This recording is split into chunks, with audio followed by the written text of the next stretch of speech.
E aí, galera, tudo bem com vocês? Eu sou a Elise e esse é o Nerd Sem Frescura. Hoje estou aqui para levá-los comigo para um universo sensacional, uma nova história, uma nova aventura dentro do universo de Star Wars. Vamos falar sobre Light of the Jedi, o livro que inaugura a Alta República. Vamos lá?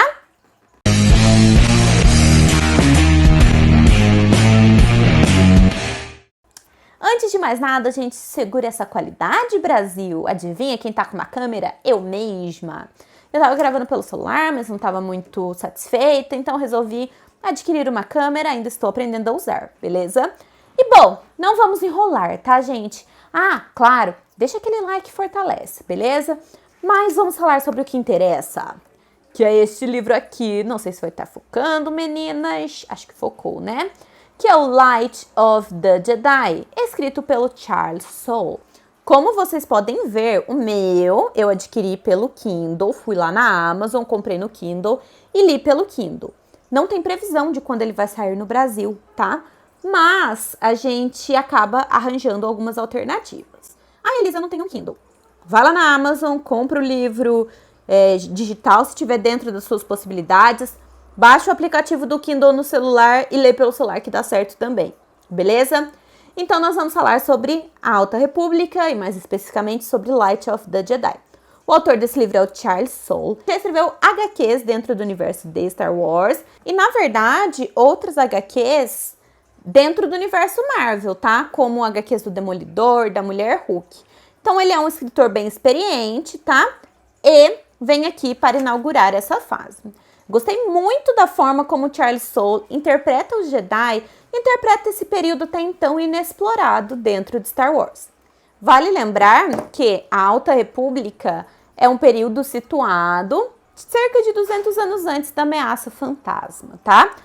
E aí aqui nós vamos conhecer a República em seu auge. Então nós somos apresentados a personagens muito cativantes, a Ordem Jedi sendo levada a séria como deveria, a Ordem Jedi sem grandes corrupções lá dentro, né? Pelo menos por enquanto, veremos no decorrer do avanço dessa fase, tá? E um clima de grande otimismo. Um clima tão grande que a República chegou ao Outer Rim, a orla exterior da galáxia. E logo de cara nós somos apresentados em um prólogo a uma nave carregando carga e passageiros para o anel exterior, cheia de pessoas que estariam tentando uma nova vida por lá. Porém, um acidente bizarro ocorre no hiperespaço, algo que mais tarde foi chamado de O Grande Desastre. E essa nave, chamada de Legacy Run, se parte em diversos pedaços no hiperespaço. E aí você me diz, caramba, que desastre mesmo, né? Só que não para por aí. Esses fragmentos da Legacy Run começam a surgir do nada em sistemas aleatórios, causando destruição por onde passa. Porque você imagina só um fragmento vindo na velocidade da luz no seu planeta. Tipo um meteoro, assim, que destruiu os dinossauros na Terra. Mais ou menos isso. Então a destruição em massa é iminente. Quem será que são as pessoas que podem ajudar nesse momento tão difícil? Claro, os Jedi. E aí nós somos levados até o Hetzal Prime, o sistema Hetzal Prime. Um dos sistemas mais afetados pela Legacy Run, por esse desastre. Gente, justamente porque muitos fragmentos saíram ali. Acontece que os Jedi estavam mais ou menos por perto e conseguiram ser acionados rapidamente, já que eles estavam em uma estação espacial chamada Starlight Beacon, que seria inaugurada em breve. E aí, nessa primeira fase do livro, chamada de O Grande Desastre, Great Disaster, nós temos a apresentação de diversos Jedi e vemos eles atuando como reais defensores da galáxia, o que é algo muito interessante e muito diferente de tudo o que nós já vimos em Star Wars, tá? Então são vários pontos desse sistema que precisam de ajuda, né? Várias pessoas correndo perigo e a gente vai acompanhando em pontos de vista que a escolha narrativa pela qual o Charlie Soule optou, né? E eles vão ajudando aos poucos cada uma dessas pessoas e também impedindo os fragmentos de colidirem com os planetas e as luas de Hetzel Prime, tá? Uma coisa que é interessante é que aqui nós vemos que cada Jedi interpreta a força do seu jeito. Nós somos apresentados a Avar Kriss, por exemplo, que vê a força como uma música. Então, toda vez que ela se refere à força, ela fala, eu já posso começar a ouvir a canção. Temos o Elzar Mann, que vê a força como um oceano vasto e infinito. Então, as possibilidades que ele vê para a força são infinitas. Cada Jedi tem uma interpretação diferente. Burryaga Agaburry, por exemplo, que é um Wookiee, é uma pessoa que tem uma afinidade com os seres vivos. E ele consegue sentir um fragmento carregado de passageiros. Ele até impede que esse fragmento seja destruído nos céus, já que é ele que sente que há vida ali. Cada pessoa tem uma relação diferente com a força. Reforço isso porque achei muito legal e muito interessante. E as possibilidades são infinitas, tá? Os dois personagens que eu mais gostei foram o Loden Greatstorm e o Bel Zetvar, que são mestre padawan. O Loden, ele é muito centrado e é um grande Jedi, mas ele tem um treinamento com o Bel um pouco não ortodoxo. Vou deixar um pouco no ar aí para você ter curiosidade também, né? Bom, e aí, nessa primeira parte, nós vemos toda essa ação conjunta dos Jedi para conseguir impedir esse desastre, né? Pois muitas pessoas morreriam e, enfim, né? Um dos momentos mais interessantes é quando a mestre Jedi Avar Kriss está ali ouvindo a canção da força e a força a chama para um fragmento em especial. Esse fragmento contém um líquido chamado Tibanna. E esse líquido, se chegasse até a estrela do sistema e ele estava nessa direção, causaria uma reação em cadeia que destruiria o sistema todo. Então, Avar Kriss utiliza do seu poder, um poder muito interessante, em que ela consegue interconectar as mentes de todos os Jedi que estão ali, até mesmo de Jedi que estão longe, tá? Como, por exemplo, o Mestre Yoda. Nessa época, o Mestre Yoda tá vivo, tá? E, gente, eu falei Jedi estão porque Jedi não tem plural, tá? A palavra Jedi não se flexiona, é os Jedi, o Jedi, beleza? E aí, ela consegue conectá-los pela força e eles fazem 2 tentativas até conseguir desviar a rota desse fragmento. Algo que chamou muito a atenção da República, que é bem interessante também, né? Então, eles conseguem, com muito esforço, a gente vê esforço coletivo, a gente vê que tem Jedi que morre durante essa incursão, tá? Mas conseguem impedir que o sistema Hetzel seja dizimado por esses fragmentos da Legacy Run. Então, por que isso é o grande desastre? Na verdade, o grande desastre não aconteceu em Hetzel Prime. O grande desastre aconteceu em Abdellas, o sistema, um outro sistema em que fragmentos da Legacy Run também saíram do hiperespaço. Eles chamam esses fragmentos de emergências, tá? E saiu destruindo tudo, né? E a partir daí, a chanceler Lina Soule se vê obrigada a colocar o hiperespaço em quarentena. Afinal, eles começam a achar que tem alguma coisa errada com o hiperespaço.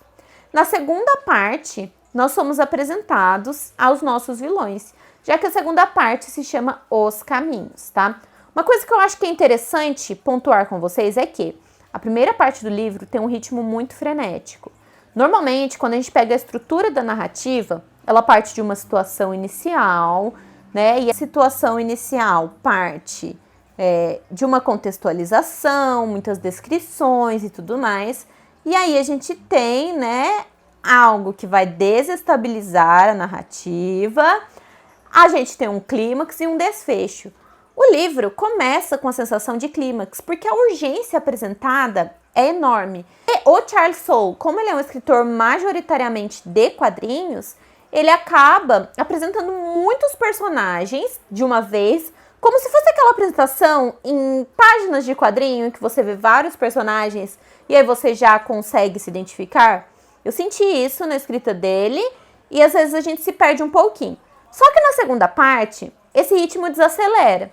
E aí, eu senti um pouco, porque eu estava muito empolgada, e aí chegou na segunda parte, a gente tem descrições e mais descrições de como é o sistema dos Nihil, por exemplo, que são esses vilões, tá?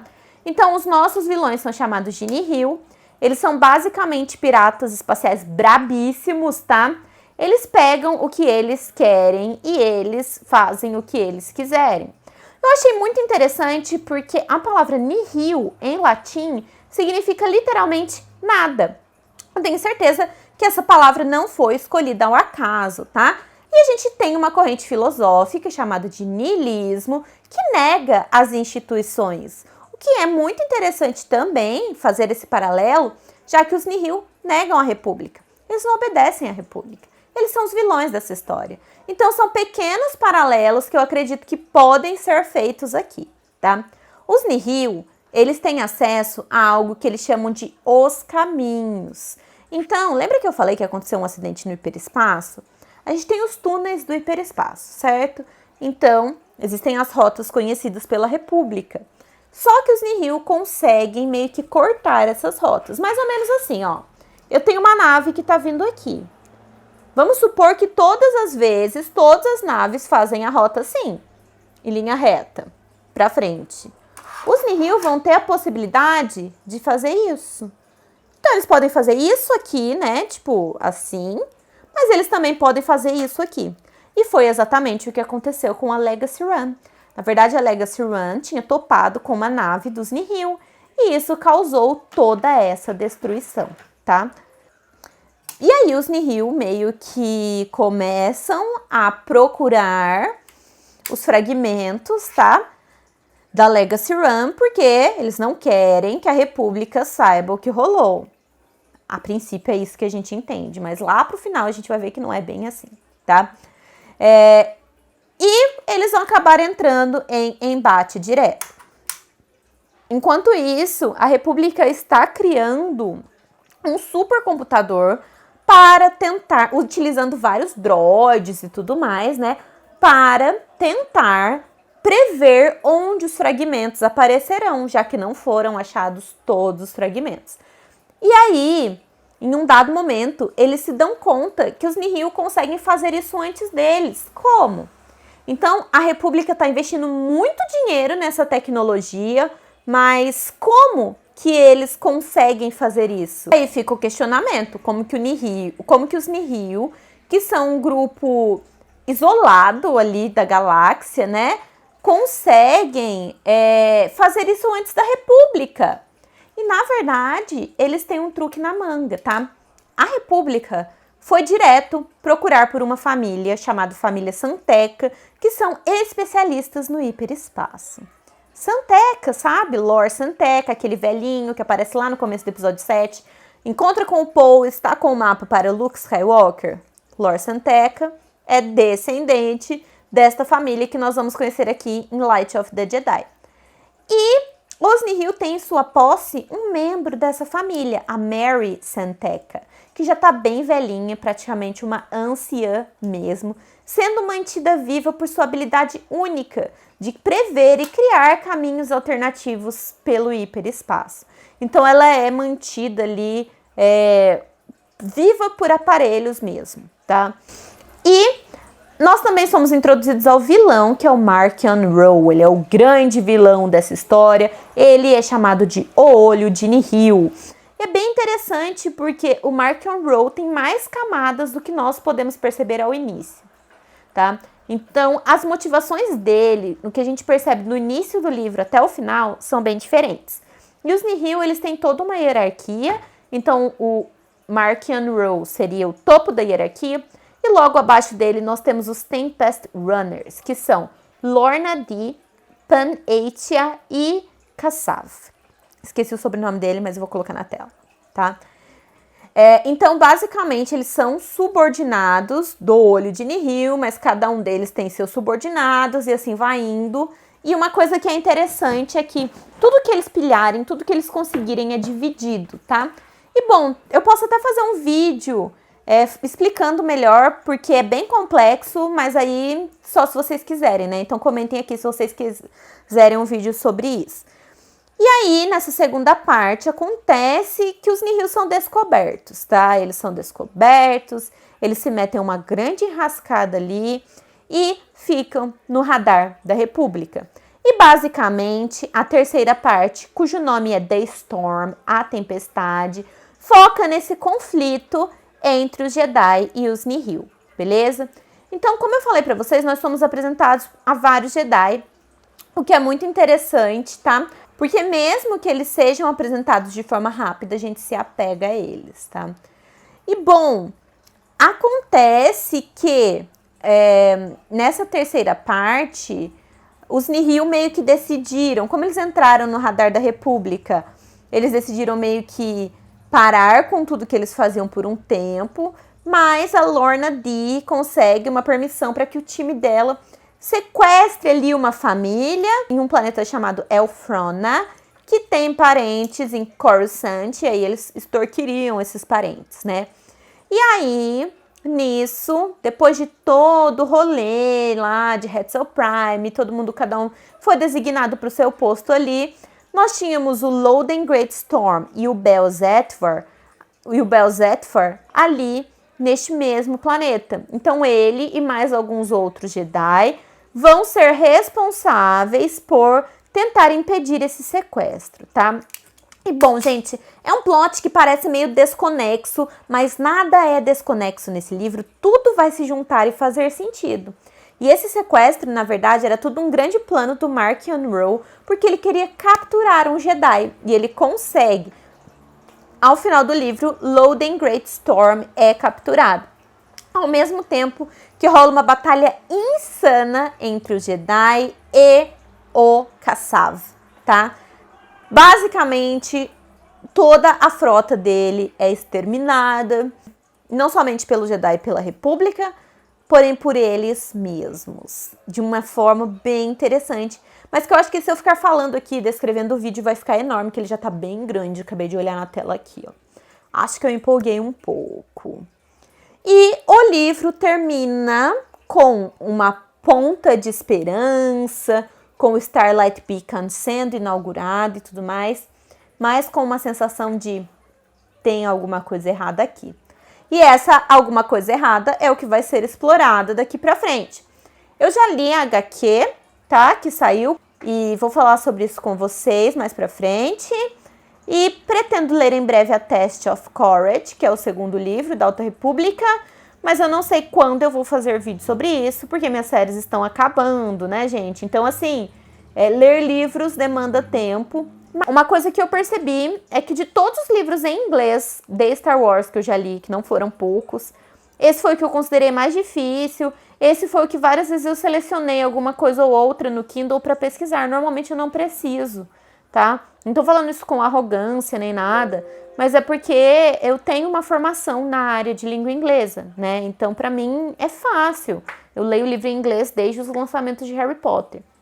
Então, achei a linguagem, uma linguagem mais rebuscada, talvez para passar essa imagem de uma república chique, fancy, né?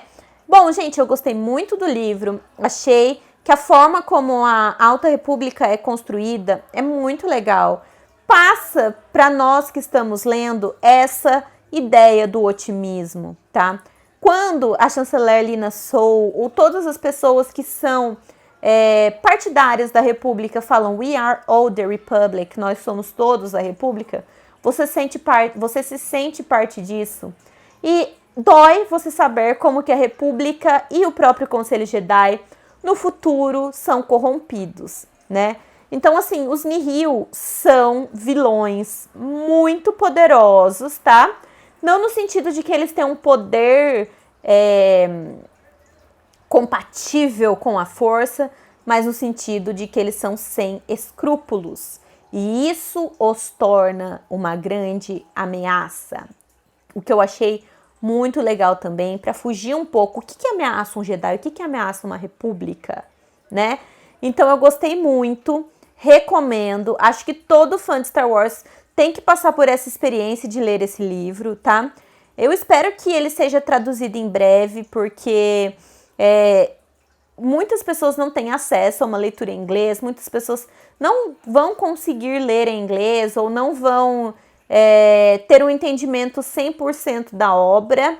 Então eu espero que tragam logo esse livro para cá, para que vocês possam ler.